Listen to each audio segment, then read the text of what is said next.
Hey there, C-Sharp friends. My name's Matthew. This is the 7th and final video in my series on nullable reference types. In the very first video, in the intro, I mentioned that this feature, nullable reference types, has generated some confusion and some debate and some dissent. So let's lean into that. Today, I just want to look at the various critiques, explore them, and at the end we'll ask the question, should you use nullable reference types? So let's just begin with a few of the common critiques. First, it's backwards. So what do I mean by that? So in C#, reference types have always been nullable. How can you suddenly enable them when they've always been enabled? Wouldn't it be better to call this feature non-nullable reference types? I mean, that's what's new, is the idea that a reference type could be not null. So going forward with that thought, imagine that instead of using a question mark to mark a nullable, we use, say, an asterisk to mark something that should never be null. So in that world, this code, string s, would mean what it has always meant, a nullable string. But this code, string asterisk s2, well, that means that one should never be null. Isn't that like easier and more intuitive? A little easier to explain and understand? Anyway, I wasn't in the room when this decision was made, but some people just really feel like it's backwards, and I don't think I disagree.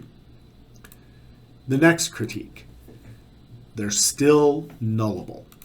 So a nullable reference type, like our string or the polygon, they are nullable. Even if you don't annotate them with an asterisk, they're not truly non-nullable, which means you can set them to null and your code will compile. So if you were to attempt this, int I equals null, that just does not even compile.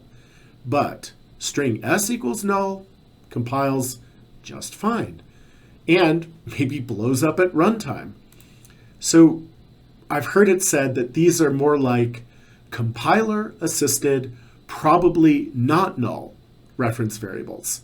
Maybe that would have been a better name for the feature. Okay, the next critique. It adds hair to C#. So C# has always been very clean and elegant. It's one of the things I love about it. It doesn't contain a lot of complicated little fiddly symbols with subtle meanings. So I believe both of these lines of code are valid C++. They mean totally different things because of all the little hair growing from the types and the variables. C# has always avoided that, but with the question mark and exclamation point annotations, well, C# is just starting to grow some hair, and it doesn't necessarily make the language easier to use. So it doesn't lead to better code. I mean, does it? Some people say it doesn't. So why? Most programmers, we learn early to write defensive code and check our nulls. Does nullable reference types now give us a false sense of security that you don't need to worry about null reference exceptions? Also, most programmers heed warnings. Many of us have gotten spanked for ignoring a warning and then something bad happens. So we pay attention to them. Does nullable reference types kind of flood us now with so many warnings that we start to ignore them? We get a little kind of immune to them? Or maybe we just start looking for the quickest way to suppress them and shut them up? If either of these things are happening, I think you could legitimately say that it's not encouraging best practices, and it may not be leading to better code. Well, some people will say it solves a problem that doesn't exist. So what do we mean there? So in theory, null reference exceptions are a serious problem.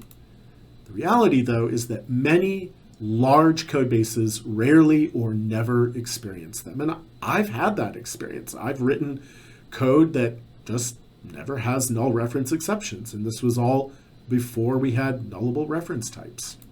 So the critique here is that, is it really necessary to add all this complexity to address something that maybe is more of a theoretical problem than a real one? It's a half measure. So newer languages like Swift and Rust and Kotlin, they have truly non-nullable types. So in Swift, for example, there's string and string with a question mark, and they are different types, and only the one with the question mark can be nil. It's strict and it's compile time checked. With C#, things were different. When C# was launched back in 2002, this was not the norm.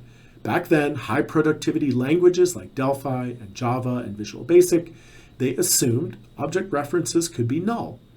Now, they were a massive step forward from C++, where you had to really do pointer manipulation and really pay attention. They hid away some of that complexity and made the language safer. But they did not just do away with the idea of a null object. So maybe now C# is wishing to rewrite history.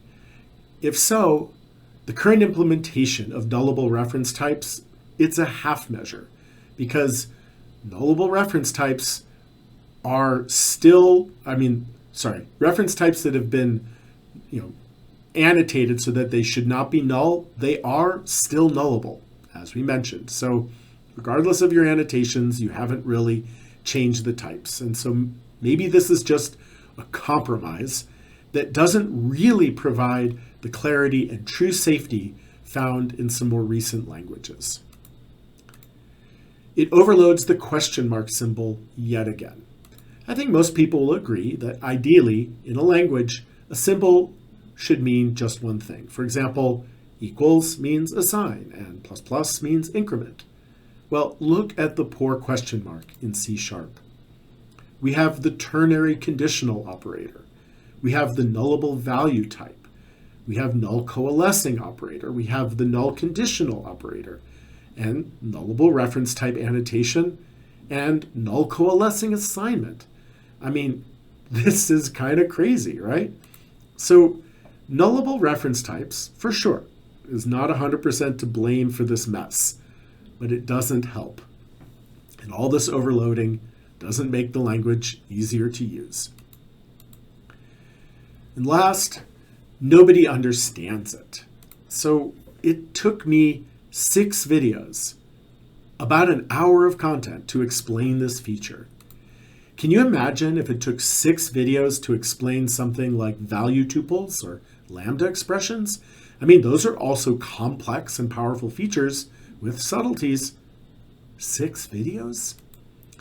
So if the supposed purpose of this is to make the language simpler and safer, I really wonder if it achieves that. Instead, to me, it seems to introduce ambiguity, complexity, and confusion. And of all the critiques that I've gone through, this is the one that I think really carries the most weight. I'm just not sure that this feature sticks with the original design goals of C# of simplicity and clarity. I do want to offer a counter criticism, which is that I'm just grumpy. So I'll admit it, I'm old-fashioned. I wash my car by hand, I dry it with a chamois, I cook in a cast iron skillet, I don't do coffee flights, and I don't put truffle oil on or in anything. I'm old-fashioned. So, is my resistance to nullable reference types just me being a curmudgeon who's resistant to change? I don't think so. When it comes to C#, I tend to be an early adopter who embraces change. Now, I admit, when I first saw nullable reference types, I did have a bit of a knee-jerk reaction. It's like, wait, what is this? Why does string need a question mark? But now, I think my initial kind of knee-jerk skepticism has maybe evolved or matured into a more honest, fact-based skepticism. So that leaves us with the question, what should you do? Should you use nullable reference types or not? I think it's important to say it's not perfect. It does involve a series of compromises. At the same time, it does address something real. And when it's done right, I really do think it has the ability to make for better code. I'd say that for projects that are kind of an island, where they just exist on their own, the choice is yours. If this feature works for you, go for it. And if not, don't feel bad about disabling it. I think that's a legitimate choice in some situations. For shared projects, or for those in the public domain, you probably need to enable nullable reference types. And when you do, which you will need to do, at least some of the time, please remember to annotate first. Annotating first makes you think about the meaning of your code rather than just chasing down warnings. So I guess it's up to you. Hopefully, this video series has given you some deep insight into the Nullable Reference Types feature, and now you're in a position to make an informed choice that works for you and your code.